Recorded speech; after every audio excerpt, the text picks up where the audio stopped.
Hi, my name is Sierra. These are my audience members. Hi, I'm Antonio, and I'm her brother.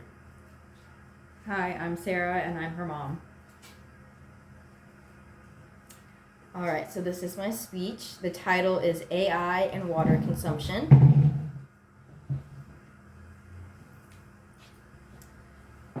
Is it Sunday night and you still need to plan out this week's meal? Ask AI, and it's sure to give you a detailed meal plan with a grocery list at the end.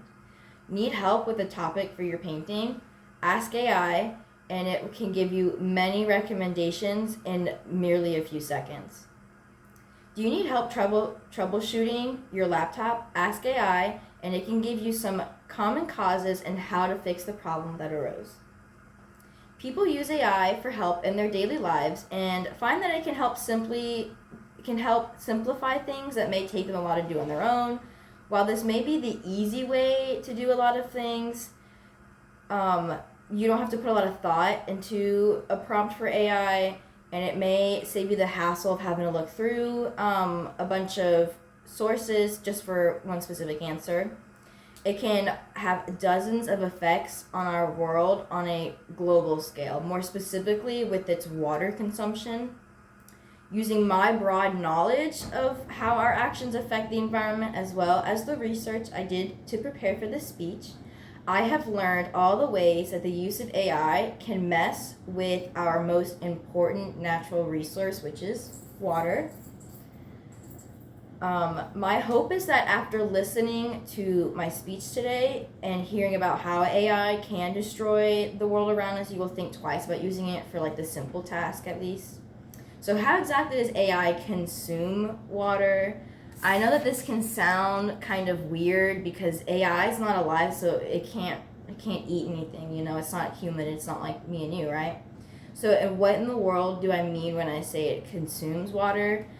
What I mean by this is that AI servers heat up and can get really hot if it's left without any way to cool down.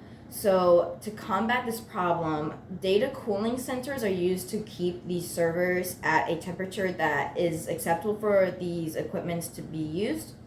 And they use water in order to do so. Not only is the water used to cool down their servers, but it's also used to build them as well.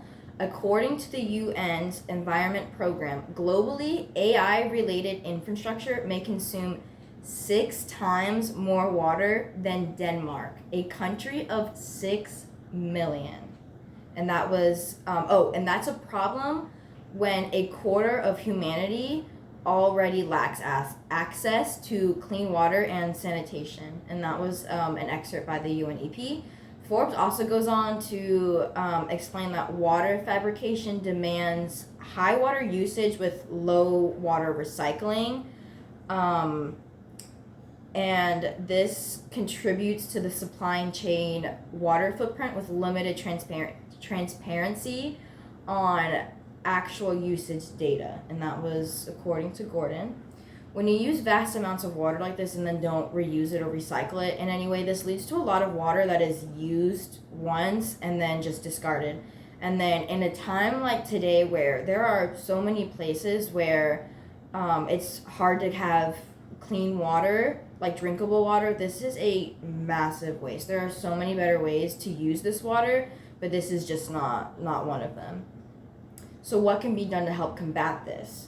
One of the easiest ways to help is to just not use AI, at least for like the small tasks. If you do have a question, simply just Google search it rather than AI it. AI has been shown to use 5 times more electricity than just a web search, according to Zoo.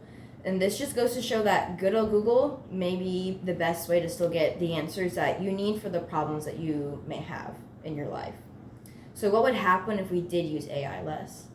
Imagine a world where liters of drinkable, clean water aren't being wasted to power these huge hot servers, right? Often, these data cooling sensors are also put in dry climates because the dry air is good for the technology, but this puts a strain on the communities that do live there because they're already low water communities. You know, we're talking like Arizona. There's not a lot of water there to begin with. It's like very desert. It's very dry. And that's according to Olson and company. these dry climates already lack water, and then what very little water they do have goes towards cooling these servers down. If this water was not going towards cooling, imagine what all the residents could be doing instead. Just living. Think about how much water we all use in a day. Bathing, showering, dishes, cooking, all sorts of stuff, right? And then not having to worry about that water because they know that they will have the water they need to survive and thrive. That there would probably be enough water to even help out the communities around them. So now that we went over AI and its water consumption, I hope you can see how this is a problem for our global water resources. AI servers use vast amounts of water to cool down in order to run effectively, but most of this water isn't being recycled or reused, and it's usually taken from low water communities, which can put a strain on not only on the community, but on the already dry climate. I know that I personally stopped using AI once I found out about the effects of it. And I would definitely advise that you look at your AI habits and see where you could reduce the use of it. Do you guys have any comments or thoughts? No? No, it was very informative. I did Thank not you. know that. I've been telling you. All right, thank you guys for listening to my speech.